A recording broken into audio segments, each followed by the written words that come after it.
pandang kita. Didukung oleh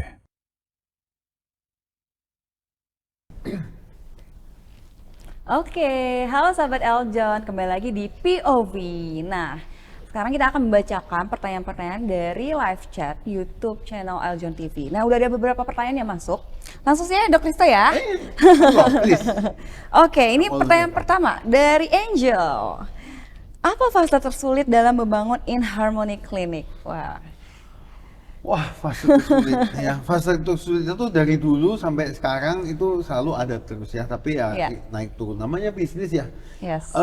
Tentu kami sebagai perusahaan yang relatif perusahaan keluarga ya, bootstrap ya. Setiap kali kita menghadapi seperti project atau ada opportunity pasti ada cost di dalamnya ya. Dan tentu kita juga harus menyiapkan resourcesnya ya kan. Nah itu salah satunya. Nah yang kedua juga kita juga mesti membangun leadershipnya, ya timnya. Karena ketika kita grow, tentu contoh pertama aja, waktu saya masih praktek, ya kan. Ketika harus grow, saya mulai menyadari bahwa saya mesti mulai memimpin perusahaan, nggak bisa praktek. Maka harus mulai mencari dokter yang menggantikan saya tuh. Itu juga udah susah, ya kan. Ketika saya tadinya memanage, ya kan.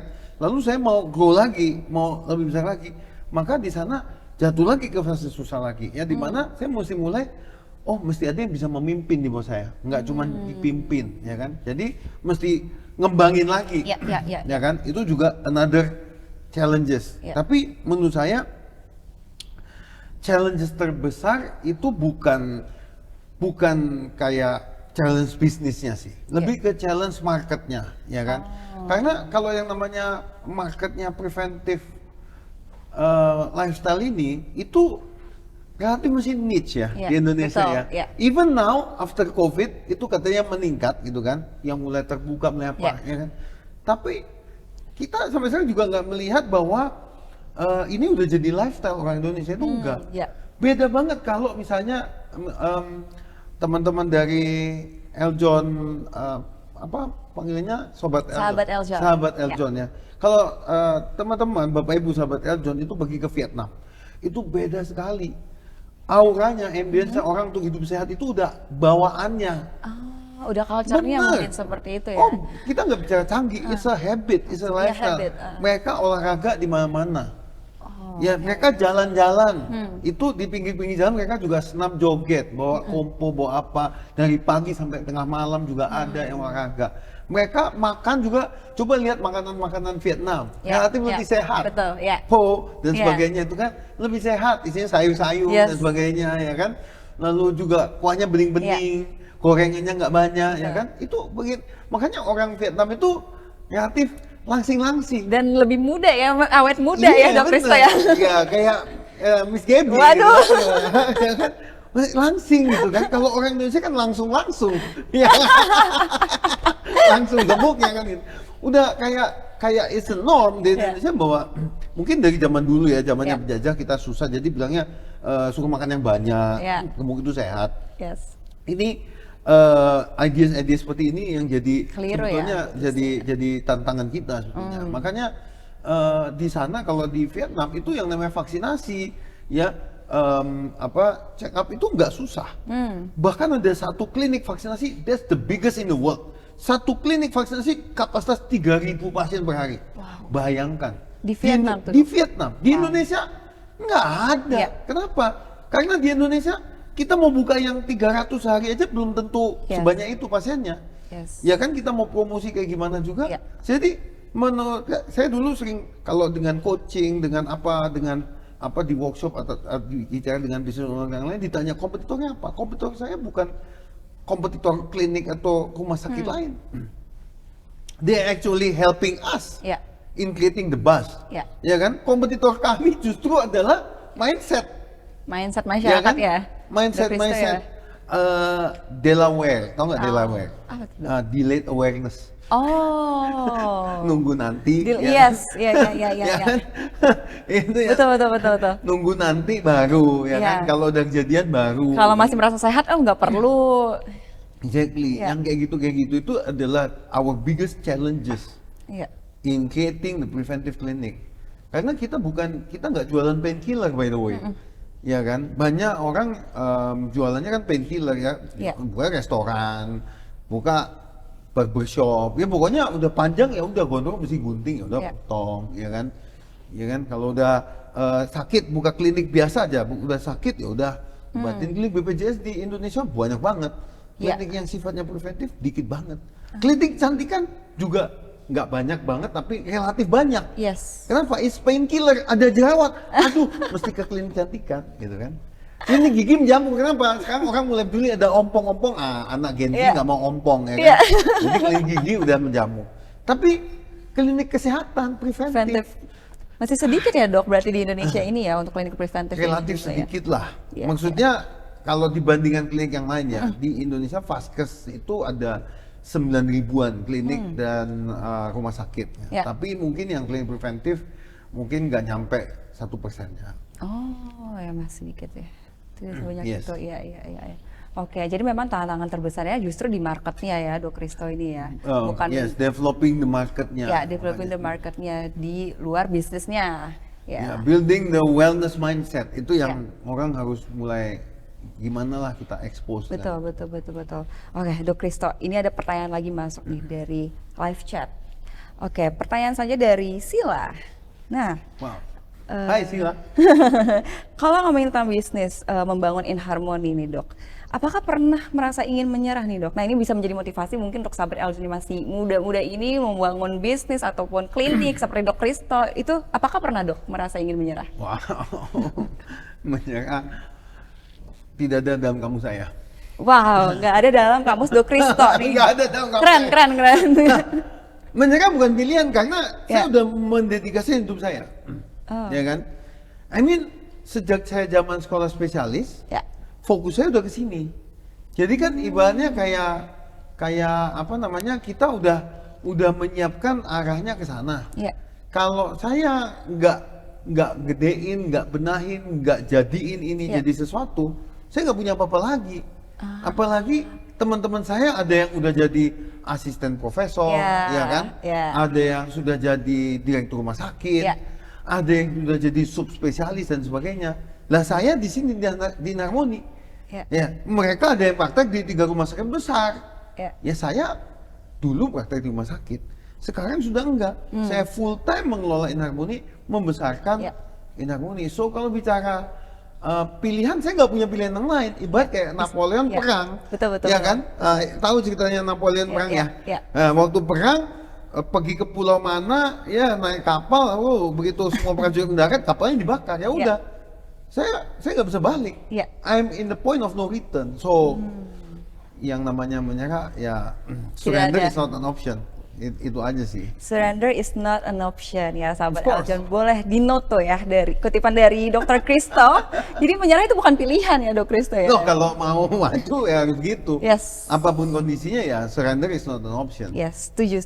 Wah keren banget Dok Christo. Oke dok, kita lanjut ke pertanyaan selanjutnya karena lumayan banyak pertanyaan yang masuk di sini. Selanjutnya dari Pak Jimmy. Hai Pak Jimmy, nonton juga rupanya.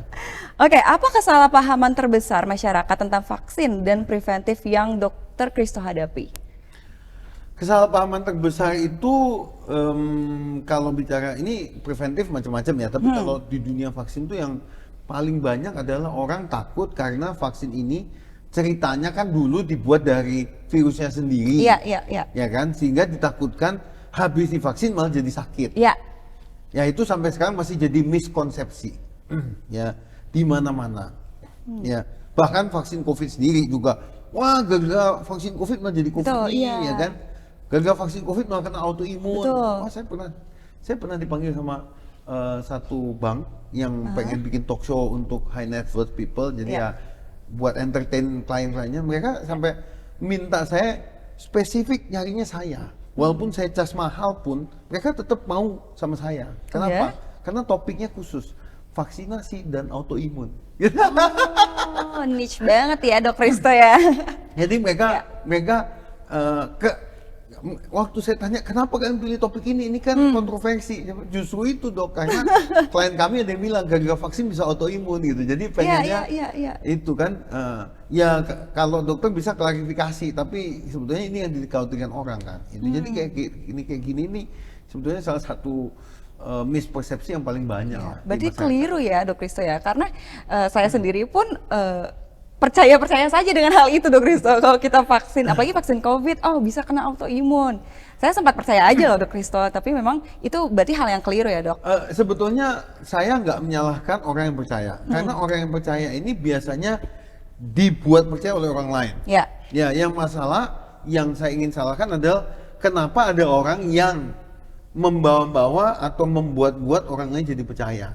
Ya kan, karena kebanyakan dari mereka itu sebetulnya tahu ini vaksinnya seperti apa, tapi mereka ingin mempengaruhi orang lain gitu ya. Nah, jadi benar bahwa gini ya, benar bahwa vaksin COVID itu bisa bikin autoimun. Itu saya nggak menyalahkan ya, benar. Tapi orang-orang ini nge-framing ya. Kenapa vaksin COVID bisa bikin autoimun? Karena vaksin COVID itu dibuat dari RNA-nya kan, replikanya dari virus COVID, di mana virus COVID menyebabkan autoimun. Right? Nah, ini kuncinya ada di sini. Vaksin COVID-nya sendiri itu replika dari virus COVID. Virus COVID-nya bisa bikin autoimun. So, kalau orang yang udah punya bakat autoimun kena COVID, dia akan chance-nya untuk kena autoimun tinggi sekali.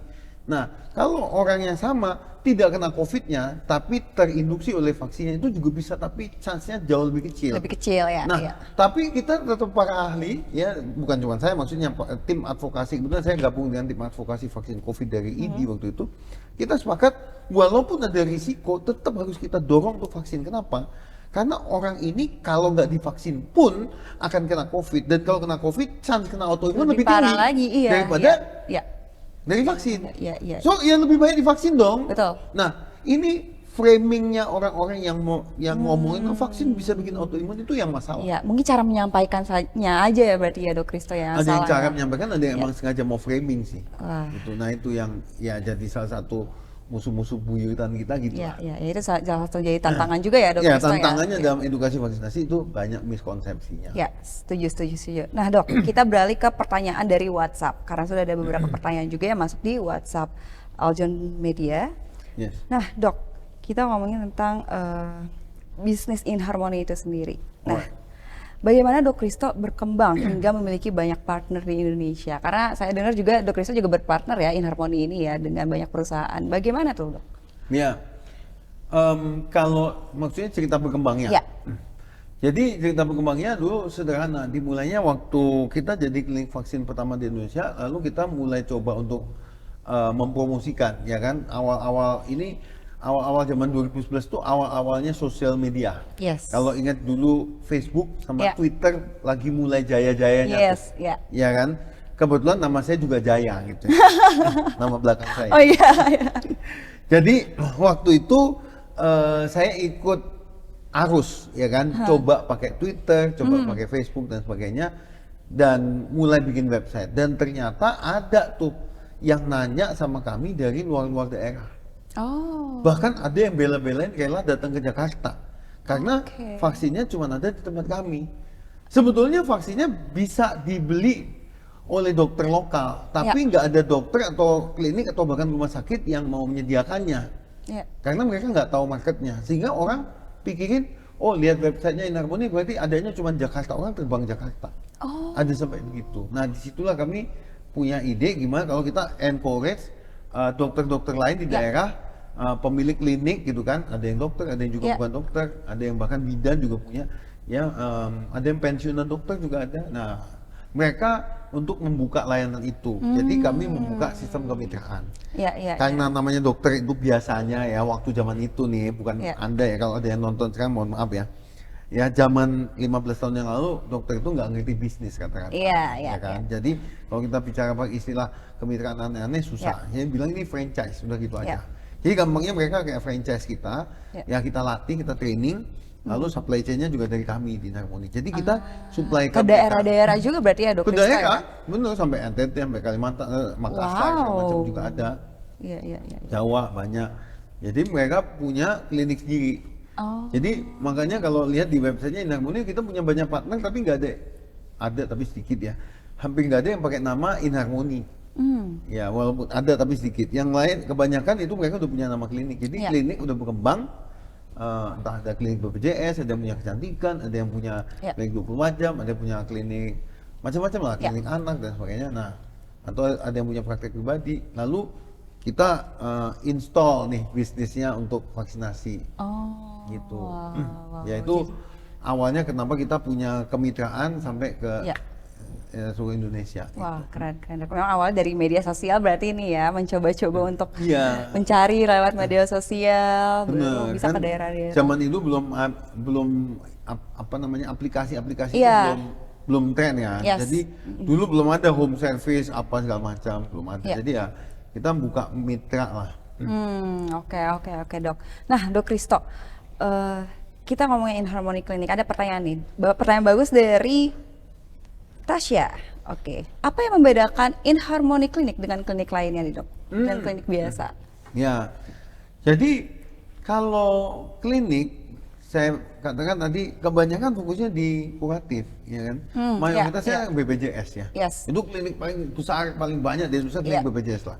Jelas dananya didukung pemerintah, ya kan? Jadi itu paling besar. Nah, kebanyakan klinik fokusnya pada kuratif. Bahkan yang namanya klinik kecantikan, memang banyak buat maintenance, tapi pasiennya banyak kan datangnya dari kuratif. Oh, Jerawatan dulu, iya, kan? iya. Nah, terus baru, ya kan? Iya. Atau klinik dental sekarang ini Iya. juga kuratif.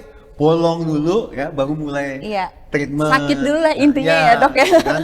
Betul. Nah, Iya. kami di Inharmoni itu dari awal memang values-nya prevention. Jadi Iya. kita emang main orange buat orang yang sehat. Iya. Yang memang iya, butuh. targetnya memang ke orang yang sehat, yang Benar. masih sehat dulu ya, Benar. Dok Kristo ya ini ya. Benar. Makanya Iya. kami bahkan bisa bilang bahwa klinik kami steril. Oh. Kita hampir nggak ada pasien sakit. Kalau tanya, dokter gimana pasien sakit nggak? Ya kalau ada yang kepengen banget sama saya ya boleh. Gitu. Oh, bisa berarti ya, Dok? Bisa, Menerima ada juga, sih ya. yang datang. Kebetulan cari dokter penyakit dalam daerah sini, ya udah saya juga layanin. Tapi jarang banget saya biasanya hanya ya pasien tertentu. Ada yang pasien VIP juga, itu ada juga, gitu kan. Mereka mungkin udah seringnya sama saya tetap layanin. Tapi itu nggak banyak dan kita nggak promosikan. Jadi hampir nggak ada tuh orang sakit di Inharmoni. Jadi waktu pandemi juga itu sampai kita bedain. Ada klinik salah satu cabang mitra kita yang mereka mau ngelainin PCR ya udah, ini PCR aja, nggak ngelainin vaksinasi. Yang di Inharmoni Pusat khusus vaksinasi nggak ada PCR. Oh. Sehingga ini tetap notionnya tetap steril loh gitu ya. Jadi lu nggak ketularan penyakit loh. Ya, coba kalau bawa anaknya imunisasi di rumah sakit, ya kan, mau vaksin campak misalnya kan. Nah, tapi pulangnya kena flu. Iya, terus kalau di baliknya rumah vaksin sakit flu, ya. pulang kena campak. Yes. Sekarang lagi wabah campak katanya. Ya beginilah kalau lagi wabah campak baru orang mulai cari, oh vaksin MMR gimana kan gitu. Nah itu jadi di Inharmoni kita buat khususan buat itu, dan kita juga nggak cuma ngerjain buat individu, buat pasien, kita juga ngerjain ke home service. Oh, bisa home service juga, Dok? Bisa home service juga. Kemudian ke komunitas juga kita mengerjakan, sampai ke corporate. Oh. Nah yang corporate ini untuk corporate vaccination, kalau sejauh saya boleh, mungkin bukan sombong ya, tapi sedikit sharing aja, sedikit portfolio kita memang udah melayani perusahaan-perusahaan dari yang sangat kecil, cuma berapa orang, sampai yang sangat besar, sampai ribuan orang, belasan ribu orang juga kita pernah. Wah. Itu Unilever salah satunya, itu vaksinasi karyawannya sama kami 2 tahun berturut. Pinus is one of the